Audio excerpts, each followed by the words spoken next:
அறக்கட்டளை பண மோசடி வழக்கு, நடிகை ஜெயலட்சுமி கைது. சினேகம் அறக்கட்டளை பண மோசடி வழக்கில் நடிகை விஜயலட்சுமியை சென்னை போலீசார் கைது செய்தனர்.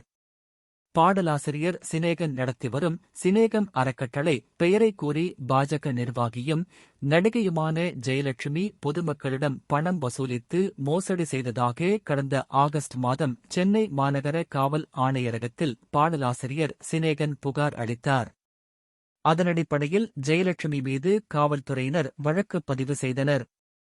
இதனைத் தொடர்ந்து தன் மீது தவறான குற்றச்சாட்டுகளை சுமத்தி தமது பெயருக்கு களங்கம் ஏற்படுத்தியாக கூறி சினேகன் மீது ஜெயலட்சுமி புகாரளித்தார். இதனடிப்படையில் சினேகன் மீது திருமங்கலம் போலீசார் வழக்கு பதிவு செய்தனர். பின்னர் தன் மீதான வழக்கை ரத்து செய்யக் கோரி சென்னை உயர் நீதிமன்றத்தில் சினேகன் மனு தாக்கல் செய்திருந்தார்.